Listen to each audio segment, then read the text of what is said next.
All right, let's get started. All right, let's get started. So I apologize for a little bit of the confusion that originally we were told we could have this classroom at 3 o'clock on the first of all, the class will be meeting here Mondays and Wednesdays from 3 to 4, period. However, today there was some confusion as to whether we could have it today. And first we were told we could, then we were told we couldn't until 3:20. And so we sent out an announcement saying the class wasn't going to start until 3:20 today. And then in fact they did vacate the room. So now I'm going to kind of split the difference and start in like 1 minute. And people may still be trickling in afterwards. The little blue cards we're sending around are not for lotterying the class. The class is not going to be lotteried. We will let anyone who wants to take the class. And as you guys probably know, this is the last year, alas, that I'm teaching the class here at Harvard. So you'd have to transfer to Yale if you wanted to take it in the future. Yeah, I know. I know. There's nothing you could say to me that I wouldn't appreciate about the irony of that. The blue cards that we're distributing are because we have this mad dash every year to get the right number of TFs so we can meet all of your needs. And what we're going to ask you to do is, after you've heard today's lecture, if you leave in the middle, it doesn't matter to me, evaluate the probability that you will take this class. 0%, approximately 0% probability, 25% probability, 50, 75, or 100% probability. And then if you could, write that number on the blue card, and as you leave, drop it in one of the appropriate boxes. Does everyone understand the procedure? Who knows why this procedure works? Oh, for God's sake, not the TFs. Anyone know about expected value? Learn about this? Anyway, it turns out that if we add up all those probabilities, that's a much better estimate than asking you to dichotomously express your interest, will take the class or won't take the class, and then counting hands that way. So that's how we do it. And then we will, based on those numbers, scramble to get the right number of TFs, set up sections, and so forth. And online sectioning will be done next week, and the first week of class section will be the third week of class, because then we have to find classrooms and so forth. OK, so with that preamble, let me begin. And then towards the end, I'll do some more administrative stuff and introduce the TFs. So in this course, we're going to explore a very fundamental tension. And that tension arises between the individual experience of and responsibility for health, illness, and death on the one hand, and the collective experience of and responsibility for health, illness, and death on the other hand. And illness and death are both very personal and simultaneously collective phenomena. And they are determined by both biological and social factors. They can respond to both biomedical and social interventions. And they can be understood by examining them from both a personal and a public health perspective. Moreover, the causes of changes in population health over historical time, and also the differences, the causes of the differences in health status across populations within the same time, are generally to be found not in genetic or biological changes or differences, but rather in social and environmental changes and differences. So if we see different groups of people having different health across time or across space, it's not because they're different sorts of people. It's because they face different sorts of structural constraints on their lives and on their own individual biology. So, although this is also a topic we will be exploring, whether we humans are actually evolving in real time under the influence of historical forces. So while I'm initially claiming as a first approximation that our biology is relatively invariant across time and space, in fact, that too is a topic we will engage. And we'll consider whether, in fact, our biology, in fact, even our genetics and our genetic control is changing over historical time. Now, higher order, supra-individual structures can have as much to do with people's health and with whether they live or die as an individual's genes or an individual's choices.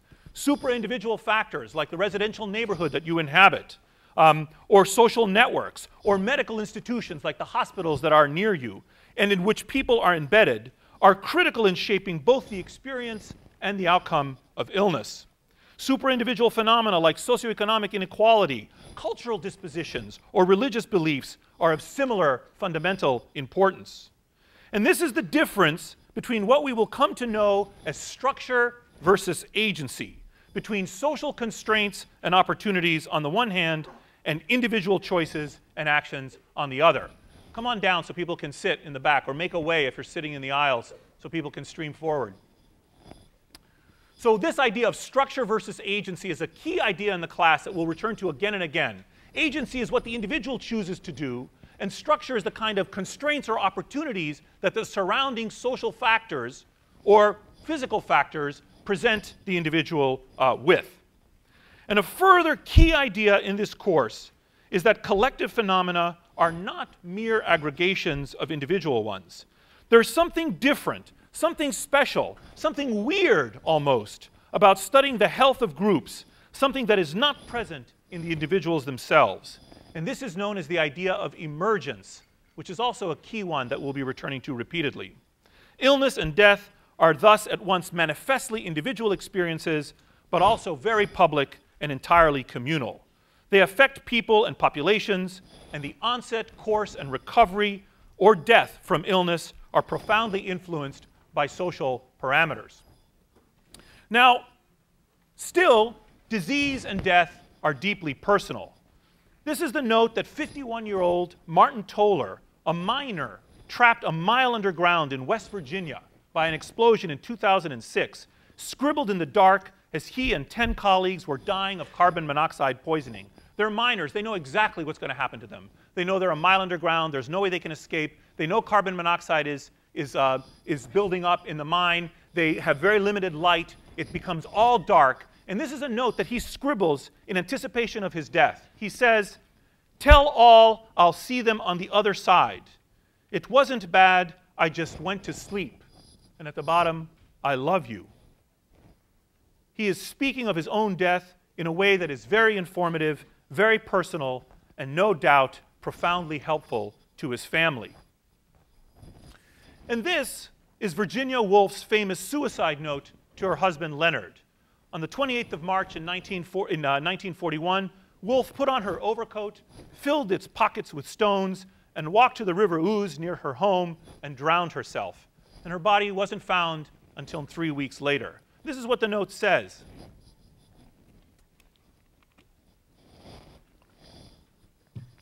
"Dearest, I feel certain that I'm going mad again. I feel we can't go through another of those terrible times, and I shan't recover this time. I begin to hear voices, and I can't concentrate. So I am doing what seems the best thing to do. You have given me the greatest possible happiness. You have been in every way all that anyone could be. I don't think two people could have been any happier till this terrible disease came. I can't fight any longer. I know I am spoiling your life, that without me you could work. And you will, I know. You see, I can't even write this properly. I can't read. What I want to say is I owe all the happiness in my life to you. You have been entirely patient with me and incredibly good. I want to say that. Everyone knows it. If anybody could have saved me, it would have been you. Everything has gone from me but that certainty of your goodness. I can't go on spoiling your life any longer. I don't think two people could have been happier than we have been. V." Note the connection to others, even as she is ending her life, the connection to her husband. And in fact, because she is ending her life. Her experience is a product both of the biological derangements in her mind, social triggers related to what was happening in her life at the time, and the physical and social arrangements in her environment, even down to the proximity of the river. Here's another testament of a different kind. This is Charlotte Perkins Gilman's suicide note. She was 75 when she took her life, and she wrote, "The time is approaching when we shall consider it abhorrent to our civilization to allow a human being to die in prolonged agony, which we should mercifully end in any other creature. Believing this choice to be of social service in promoting wiser views on the question, I have preferred chloroform to cancer." Notice once again the connection to others, even as she is ending her life. She bemoans the fact that society is not sensitive to her pain, and she also wishes to make a social contribution. This theme of social embeddedness is another one to which we will return repeatedly during the class. This 76-year-old grandmother, isolated by depression and disability, crawled into her freezer and killed herself with the cold. That was how she could choose to end her life, by going into her basement and crawling into one of those large freezers and dying in that fashion. And this is her suicide note. Dear God, please have mercy on my soul. Please forgive me. I can't stand the pain anymore. Well, what kind of a social system permits this to happen? Permits one of its members to be so alone, to feel so isolated, and to be in such pain? Was this suicide really an individual act, an individual choice? This is Ron Burst. He jumped off the Golden Gate Bridge, and in his will, he donated $10,000 to AIDS research. And this is his note. To the San Francisco Police Department or equivalent jurisdiction. This is to say that I, Ron R. Burst, did take my own life due to the fact that I have the disease AIDS, and it has progressed both rapidly and to the point where, first, I constantly feel ill and have almost no energy, and second, I very soon expect to become a burden to my friends and family, and I do not want to put any of them through such an ordeal. I sincerely regret any inconvenience that this may have caused anyone involved. I honestly believe that a fast end such as this, while one is still able, yet ill enough to justify it, is easier on my close friends who have been so unbelievably supportive emotionally for me, and my family who have been no less so, than to drag this out. I did not give up. Again, in this note, notice the social concern. This person's death is not an individual act at all. First of all, it was public. He went to the Golden Gate Bridge and jumped off in full view of other people. Second, it was guided by a concern for others. And third, it was infused with the social ties that connected him to his family and his friends, even to the point of adding bequests to his will. So let's pause again and let people come down to the front. If you guys could just sit on the sides on the aisles so people can come down and take some of the seats. And also, because of the unusual time today, we will go late to about 10 minutes after 4. So come on down if you want. So here's another way that suicide is social, however. It's not just the connection to the individual has to others. It's the way that others are responsible for the individual. It is about how social factors affect individual acts. Now, this is the Golden Gate Bridge from which Ron Burst jumped. One of the things that's very unusual about the Golden Gate Bridge, highly unusual among bridges, is that the walkway next to the bridge is right there. Can you see the sidewalk right there? Right next to this railing. So actually, as you're walking along the sidewalk, you can literally jump off the railing and fall all the way down to hit the water. And this is Kevin Hines, who almost met the same fate as Mr. Burst. In September of 2000, at the age of 19, suffering from depression, he went to the Golden Gate Bridge. And he stood on the bridge for 40 minutes, crying. No one approached him to ask him what was wrong. And then a tourist came up and asked him to take her picture. Hines interpreted this as a clear sign that no one cared. He took the picture, and when she walked away, he turned around and he jumped right over the bridge, like I showed you. But instantly, he says, he realized that he had made a mistake. He changed his mind. Later on, he said that this is what he was thinking. Oh, shit.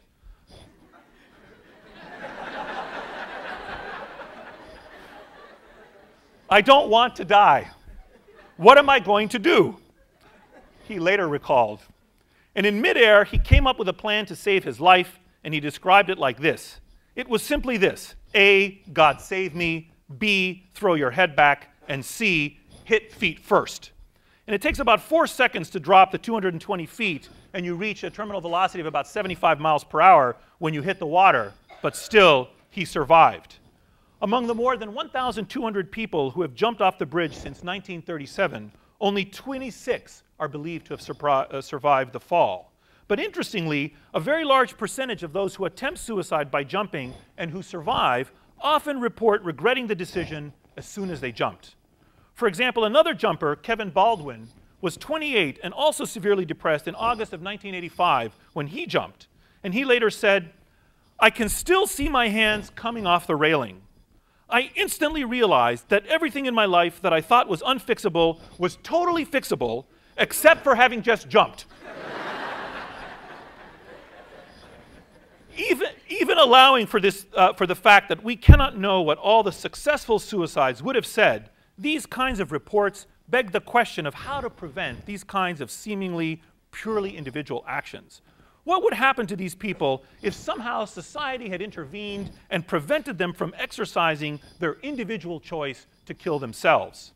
Well, one landmark study conducted in 1978 of 515 people who were removed from the Golden Gate Bridge before they jumped. So they almost jumped, but the police or other people got there and stopped them. And then these people were followed up for an average of 26 years, revealed that 94% were still alive or died of natural causes. So suicidal behavior is acute and crisis-driven, and if individuals are prevented by those around them, might not be repeated. So there are quite a number of remarkable things about such stories. No doubt, these individuals and their illnesses were central players in their experience. But I also want to highlight two other observations. First is the role of the perceived indifference expressed by the person Kevin encountered. This points to an important theme in this class, the role of social connections in our experience of health phenomena. Or consider the obverse, the way that both Wolf and Burst felt themselves to be a burden on those that they loved. Second is the role of extra individual factors that help determine individual outcomes, this tension between structure and agency that we'll return to repeatedly. The Golden Gate Bridge, as I showed you, has this footpath that's adjacent to the railing, unlike most bridges, and people still regularly kill themselves by jumping off it. But suicide barriers at other sites have drastically reduced and often eliminated suicides, such as at the Eiffel Tower, the Empire State Building, or the Sydney Harbor Bridge. So here, for example, is one artist's rendering of a kind of barrier we, the society, could put into place that would prevent individuals from jumping off this bridge. But no barrier has been put up at the Golden Gate Bridge for a combination of reasons, including a concern that I, at least, and perhaps you, find misplaced, namely that it would ruin the aesthetics of the bridge. I mean, here's an artist rendering. I don't think it ruins the aesthetics very much.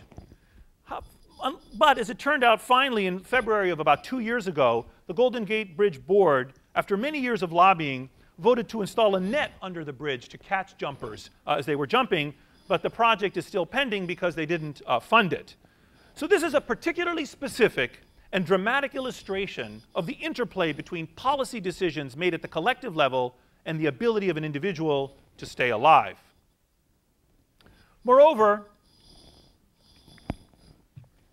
this is a particularly powerful illustration not only of the issue of structure versus agency, but also of a more complicated idea, namely the issue of group-level phenomena or emergence. Now, suicide has been used as a classic illustration of fundamental ideas in sociology ever since the work by Emil Durkheim in 1897 on the topic. He studied suicide rates in different groups and at different times. And he had a number of arguments, including the following one. He said, "The individual is dominated by a moral reality greater than himself, namely collective reality. When each people is seen to have its own suicide rate, more constant than that of general mortality, that its growth is in accordance with a coefficient of acceleration characteristic of each society, when it appears that variations through which it passes at different times reflect the rhythm of social life, and that marriage, divorce, and family, religious society, the army, etc., affect it in accordance with definite laws, then these states and institutions will no longer be regarded simply as characterless, ineffective, ideological arrangements. Rather, they will be felt to be real, living, active forces, which, because of the way they determine the individual, prove their independence of him, which, if the individual enters as an element in the combination whence these forces ensue, at least control him once they are formed." Once you become a part of these supra-individual factors, these supra-individual structures, that structure determines what happens to you independent of what you yourself might wish to happen to you. Hence, this constancy of rates and this variation across societies and religions is indicative of something else going on beyond the individual choice or brain biology, as if the society determines this seemingly purely individual act. You see, the idea here is that groups have properties of their own, and the individuals within them are affected. And these properties cannot be reduced to the study simply of individuals. There is something about understanding groups, something about studying them, something about understanding the mechanics by which groups form, by which groups affect our lives, that is extremely distinctive, and that is not just about your individual biology or your individual agency. Now, suicide, of course, is an uncommon mode of death and not typically encountered. Actually, we don't generally encounter deaths of any kind anymore in the regular course of our lives. Nowadays, typically, death is removed from our everyday personal experience. So to give you a flavor for this, let me just show you some pictures, because I'm a hospice doctor. I take care of people who are dying, is what I do clinically, or I did at least until a few years ago. So this is something I'm quite familiar with, patients such as this. So this is a fairly typical terminally ill person, looks like. She's a woman with advanced cancer that's dying at home. Actually, what's atypical about this picture is that she's being visited by a doctor in her own home who is tending to her needs in a situation outside of a hospital.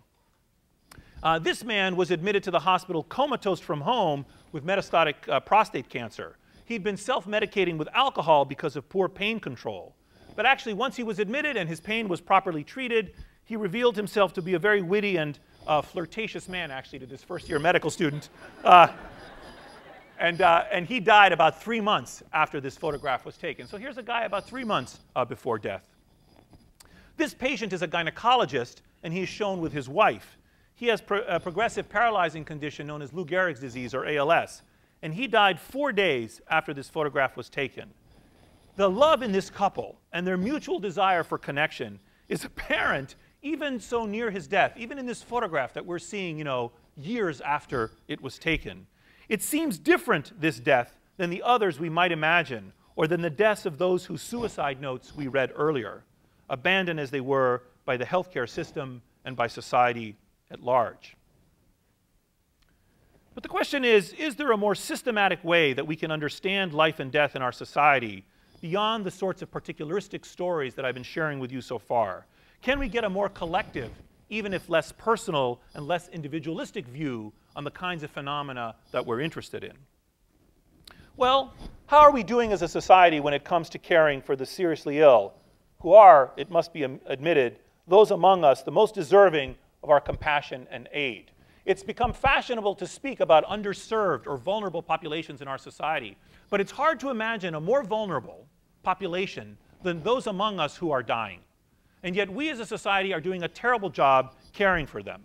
So on the far left are some attributes that all of us might think would be important when it comes to the end of our lives. Being free of pain, not being a burden to our family, having a doctor who listens, dying at home, and knowing what to expect. And in the second column over is the percent of patients who agree that these are very important. And as you can see, 90% generally speaking, dying at home is 70% of people endorse these as key and important aspects of a good death. Well, what's our report card? How are we doing in our society? On the far right shows the percent of Americans achieving this objective. Only 30 to 50% of Americans are able to die free of pain. The majority of Americans die in pain in our wealthy society. Of 45%, only 45% are able to die without burdening their family. Only 30 to 45% have a doctor who listens. Most Americans have doctors who have no idea about what the patient really wants in terms of their end-of-life care. Only 15% are able to die at home, and only 15% have any clue about what's about to happen to them as they approach the end of their lives. What's interesting, however, is that while people's desires regarding good terminal care are relatively homogeneously distributed, pretty much everyone wants the same thing, their ability to achieve this objective varies in certain socially patterned ways.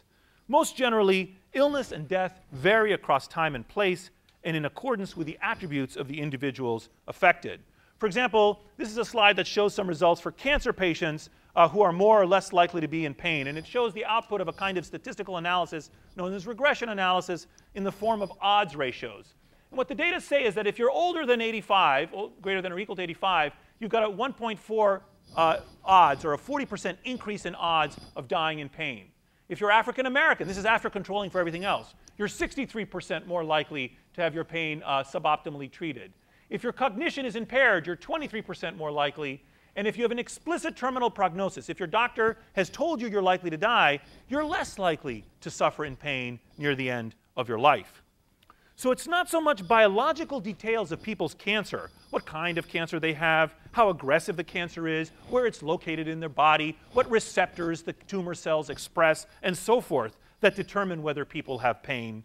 It's these kinds of socioeconomic factors that are material in determining what kind of experience you have, whether you suffer and die in pain or not. Well, what kind of fatal illnesses do people have after all? Here are the top 10 leading causes of death, which account for 79% of mortality in our population. So here, disease of the heart is the #1 killer. So overall, about 2.5 million Americans die every year. Heart disease is the leading killer, followed by cancer, then cerebrovascular disease, stroke, chronic lower respiratory diseases. Accidents kill 4.4% of Americans. 107,000 Americans die every year of accidents. Diabetes, influenza, Alzheimer's, sort of various kidney diseases, and septicemia, which is blood-borne infection. But even this is patterned, and we will explore these patterns in the course. Here's how the cause of death varies according to race as an initial example. For example, consider accidents, which was one of the leading killers. Where is it? Here it is, accidents. If you go across, 4.4% of African Americans, so 2.8%, I'm sorry, 4.3%, 4.3% of whites die of accidents, 4.3% of blacks, 12% of Native Americans die of accidents, and 4.9% of Asians. If you look at cancer, cancer overall, let's say in whites, is 22.9%, is less common in Native Americans, but more common in Asians.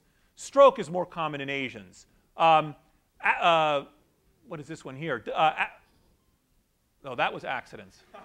12%, yes. Diabetes is more common in Native Americans. And if you look all down the list, homicide, for example, is 0.4% of whites die of homicide compared to 2.9% of blacks die of homicide. That's a very big difference along racial lines, and so forth. So if you look across different ones of these causes of death, you'll find different percentages of people according to race. The causes of death are stratified or vary or inequitably distributed according to the race of the individuals. And then the question is raised, what might cause this variation? Are these clinical or social predispositions? How do one's circumstances determine what one actually dies of?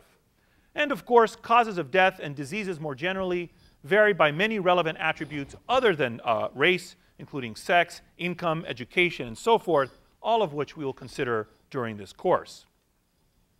Now, another clue to the socioeconomic factors, to the role of socioeconomic factors in determining the cause of death, is that there has been substantial change in the causes of death in the United States over the last 100 years. Now, our biology hasn't changed much in the last 100 years, but our social circumstances have. And this, too, will be something we will be examining. We'll be seeking to understand why and how this has happened. Does, in fact, it have something to do with modern medical care? So if you look at, for instance, things that killed us 100 years ago, pneumonia was #1 on the list, followed by tuberculosis, and then diarrhea was a leading killer 100 years ago. Think of the last time you heard of someone dying of diarrhea in this country. Heart disease, stroke, and so forth.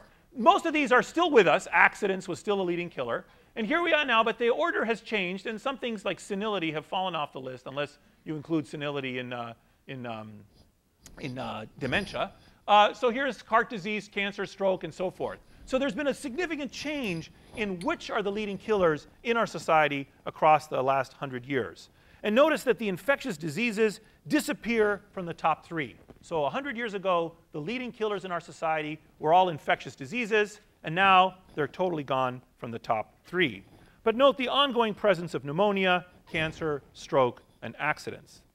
Now, it's not just the cause of death, but also the length of life that has changed dramatically over the last 100 years.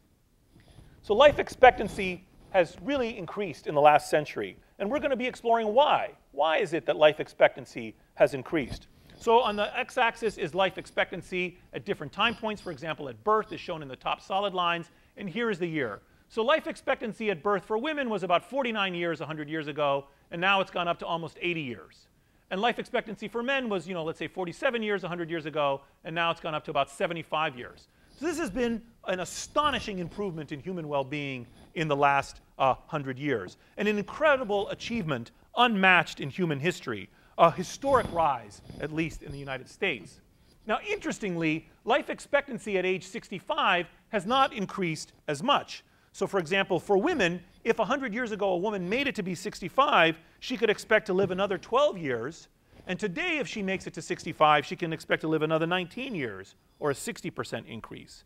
And in men, it's gone, a man who made it to 65 100 years ago could expect to live another 11 years, and now another 16 years, so a 44% increase. So these advances in life expectancy have arisen principally because of improvements in mortality at early ages. This data already give us a clue as to something that might be happening.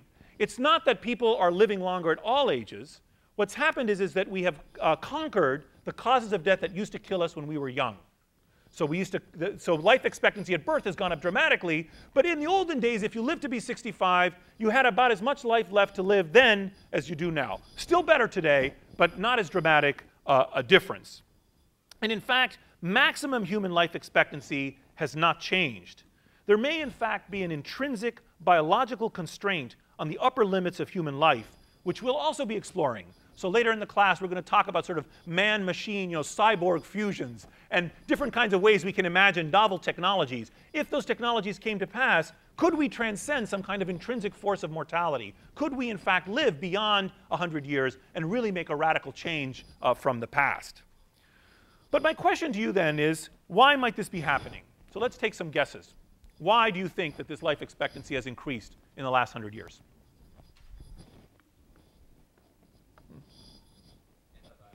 Antibiotics. So one suggestion is antibiotics. The reason we're living longer is because of the invention of antibiotics and the use of antibiotics. It's a good idea. What else?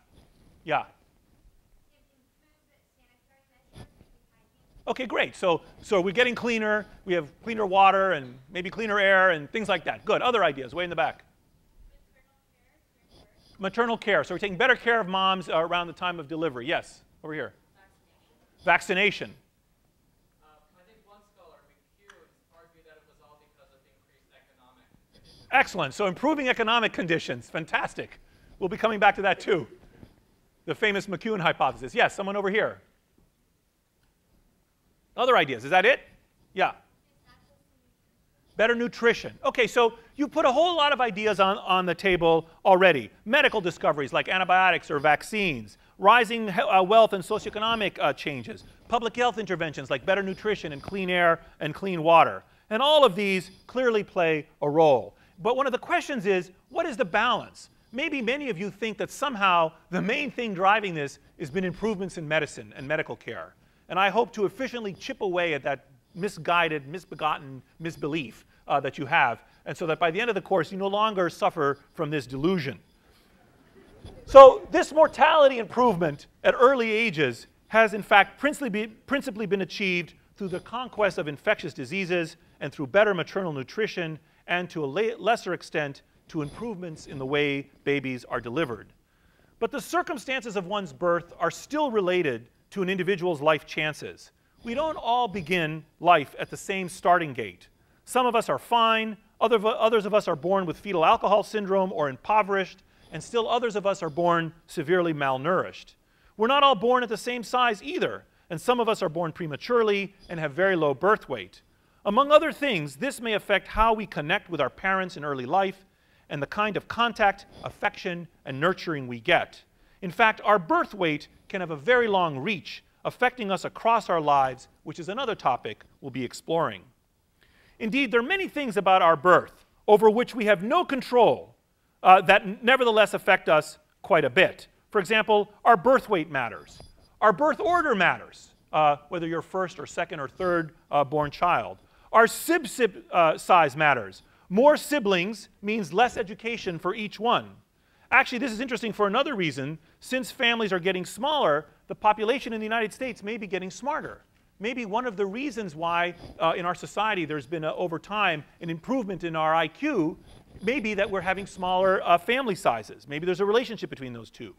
Having older parents, our parents' age, habits, and income also all matter. How you fare today depends on things that you had no control over. What your birth weight was, what your birth order was, how many siblings you had, what your parents' income and education and age were. In fact, having older parents is worse for your health. For every 5 years older your mother was when you were born, your risk of having diabetes during your life increases by 25%. And for every 5 years your dad was older, your risk increases by 9%. Having a mother who was 45 years old compared to 20 years old triples your risk of having diabetes. And in fact, how long you live depends slightly on your parents' age when they had you. So the point here is twofold. First of all, lots of things outside individual agency can affect you. And second, most of these things are social things. So how many of you were firstborn? Raise your hands.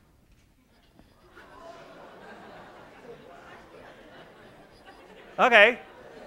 If you weren't firstborn, raise your hands. All right, well, if you were firstborn, this confers certain advantages. You're smarter. You have a lower risk of malnutrition, and you're smarter for a variety of reasons.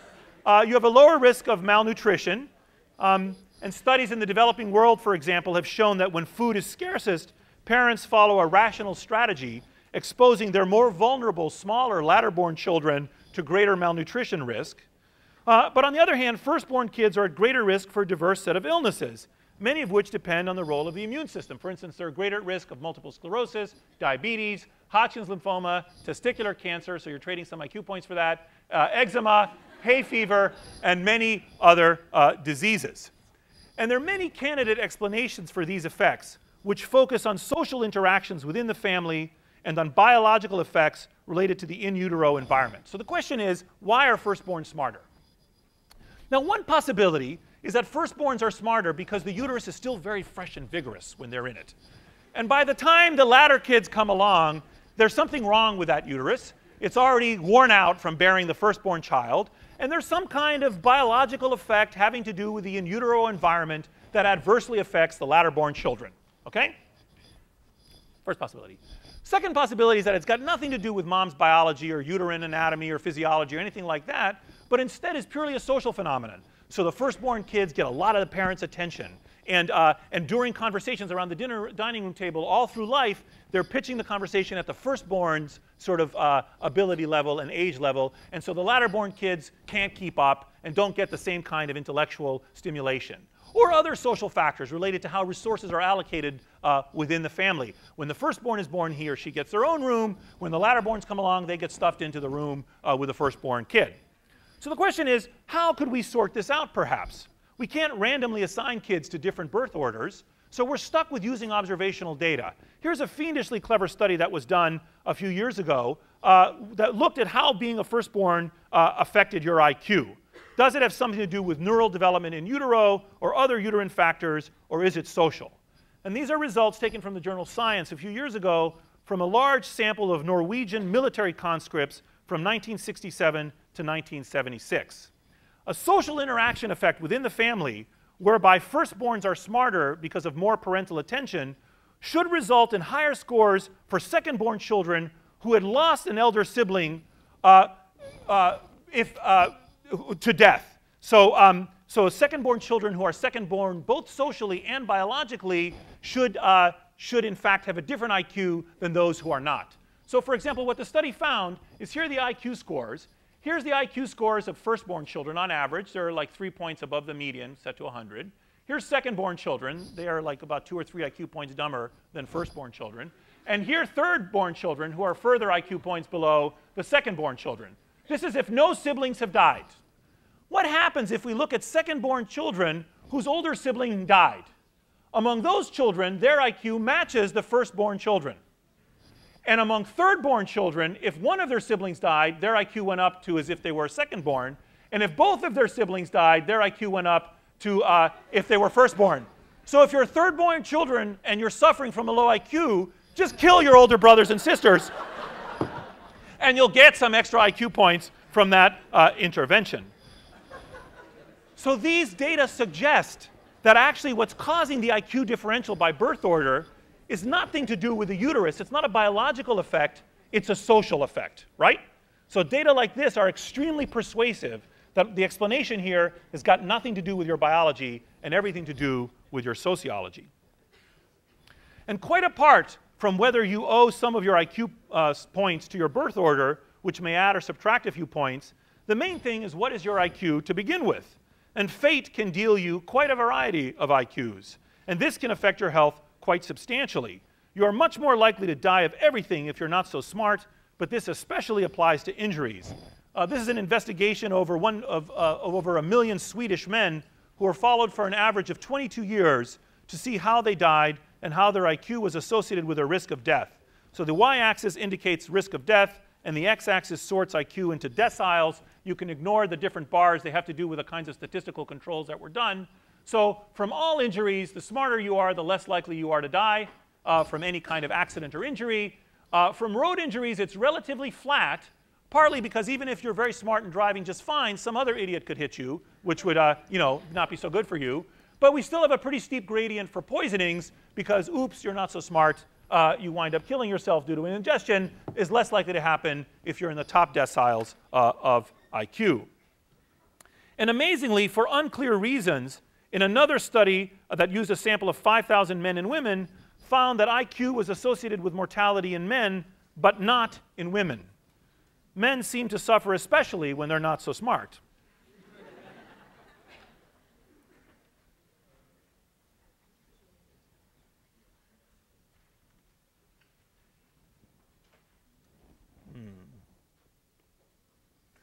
So here's a man whose lack of IQ points appears to be placing him at imminent risk of injury.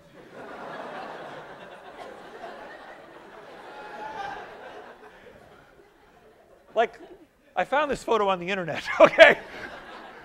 But I mean, I have no idea what could possibly possess this guy to be sitting there in his pink shirt and shorts while these other people are doing something that seems very dangerous. And does anyone know what they're doing? I have no idea, but this guy is not too bright.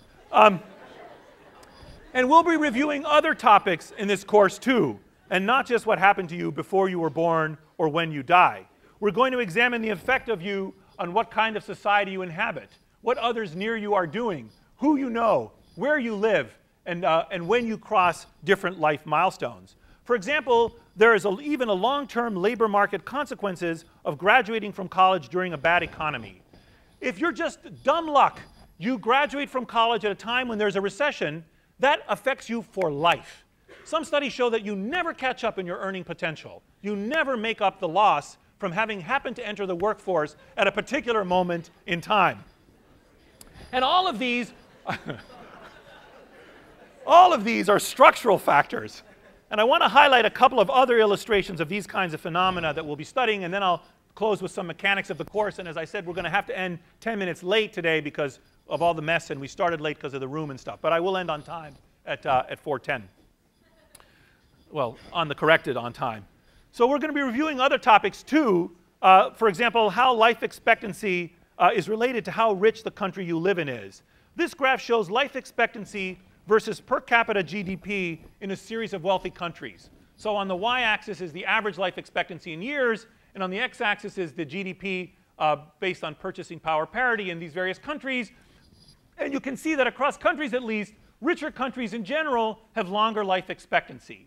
But it's not a uniform pattern. So there's some countries, for example, like Bahrain, that are quite wealthy, that are moderately wealthy and have an out of proportion low life expectancy, or UAE, for example. And there are others, and I usually try to find Greece in here.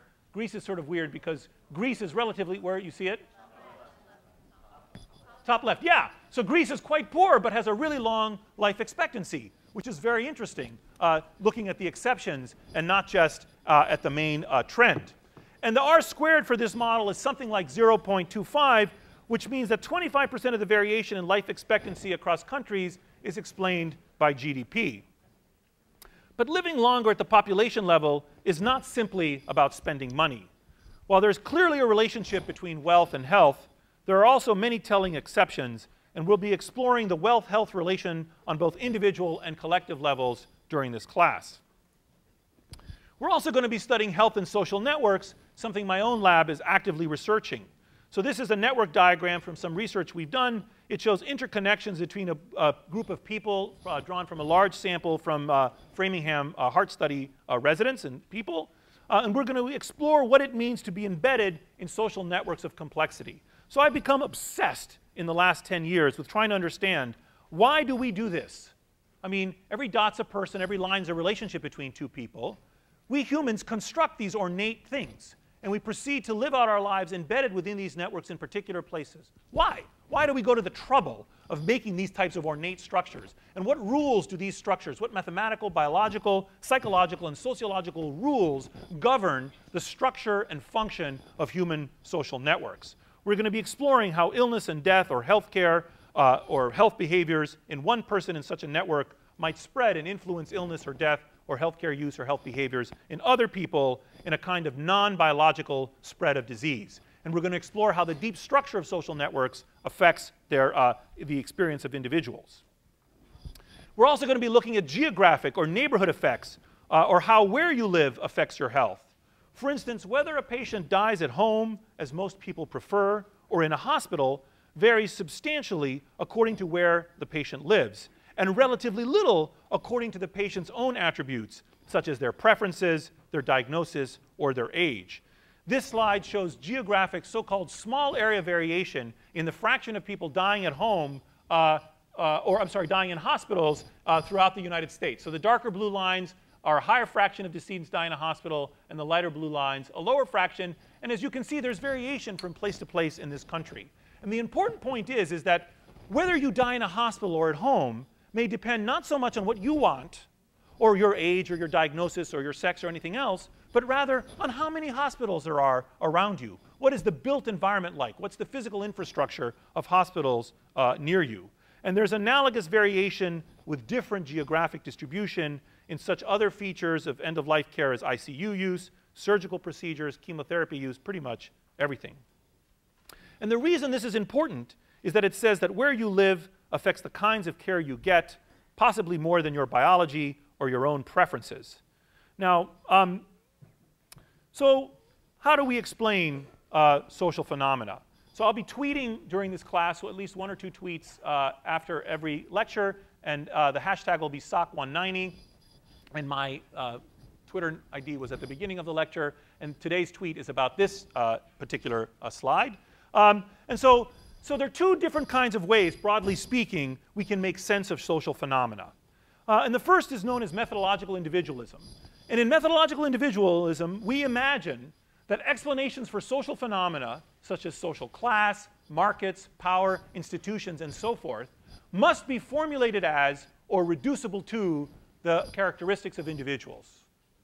Conversely, in methodological holism, we see that each social entity, group, institution, or network, for example, has a totality that is distinct from and cannot be understood by merely studying its individual component elements. So holism is related to this idea of emergence that I mentioned at the beginning. Social phenomena, for instance culture, have an enduring reality that transcends individuals. Durkheim, for example, argued that social facts can and must be studied and explained independently of the individual, as in the case of suicide we discussed earlier. There is something to Americans, Buddhists, Marines, Red Sox fans, or Harvard students that has nothing to do with the constituent individuals, and that stays constant even as the individuals change. We can talk about these groups, study them, and watch them outlast the lives of any of their members. So there's something about being a Marine today that's similar to having been a Marine 20 years ago, even though none of the Marines today were Marines 20 years ago, let's say. Or there's something about being a Catholic or a Protestant in France 100 years ago that differs even though there's been a complete change in the constituent individuals in those groups over 100 years. And this dichotomy also reflects the tension in social sciences between structure and agency as determinants for outcomes and phenomena. And it's finally relevant to the distinction between medicine and public health, because medical care is the science and practice of diagnosing, treating, and to a lesser extent, preventing disease in individuals, and interventions take place at the bedside. Public health is the science and practice of protecting and improving the health of a whole community or population, as by preventive medicine, health education, control of communicable diseases, application of sanitary measures, and monitoring of environmental hazards. Interventions take place in the field. And thus, in sum, the questions of the course are these. What are the main determinants of health? When do we focus on the individual and when do we focus on the crowd? Which health phenomena occur at the individual level and which ones at the group level? And how can we best improve our own lives and the lives of those around us at the same time? So let me have a few announcements. If you would just stand by a few minutes if you could, so we don't have a complete mad rush. We couldn't help the timing, unfortunately. Put your cards into the containers as you leave, 0, 25, 50, 75, 100% chance of taking it. If you have AEO letters, please give them to us today.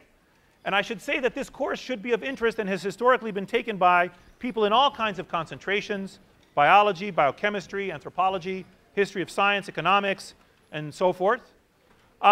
This is the last year I'm teaching the class at Harvard. And here's what we're going to cover. We're going to look at the role of medical care in population health. We're going to look at the social distribution of illness. We're going to look at the social construction of illness and medicine. We're going to cover death and dying and the topic of medical error and iatrogenesis, or doctor-caused injury. We're going to look at health behaviors. Please pipe down. We're going to look at religion and health, inequality, social positions, stress, and social support. We're going to look at social networks in health, social capital, some new topics in biosocial science, neighborhood and geographic effects on health, and public health policy. And we're going to be balance quantitative and qualitative methods in the readings. We're going to read in sociology, economics, medicine, public health, psychology, anthropology, cultural studies, and epidemiology. And we're going to learn about causal inference and empiricism in the social sciences. And there are three overarching themes. Number one, the tension between the individual and the collective. Number two, the role of super-individual factors in individual experience, this structure versus agency dichotomy. And number three, the notion of emergence, or new properties that appear when items such as people are grouped. Let me just close with a few words about me. Because, so I have an MD and a PhD. I went to Harvard Medical School. I trained in internal medicine, and ultimately I became a hospice doctor. And I spent many years caring for people who are dying. And perhaps from the very beginning of my, well, not from the very beginning, because when I went to medical school, I wanted to be a plastic surgeon, a reconstructive surgeon. I wanted to reattach severed extremities. And for reasons that I'll talk later in the class, I became very disillusioned with that prospect for myself, not for others. And I became a hospice doctor. And over the course of my career, I've come to be very nihilistic about the benefits of medicine, deeply skeptical about the benefits of medicine. And that's clearly a bias of mine. I believe that I have enough data to prove it to you, and I'm going to try very hard over the course of the semester to have you come to share my skepticism about this. I've been between faculties of medicine and social sciences my entire career, sort of betwixt and between, kind of trying to approach public health from these two contrasting and sometimes incommensurable perspectives. And I felt myself to be between these two worlds since I can remember, between caring for patients and caring for populations, between medicine and public health, and between treatment and prevention. Thank you.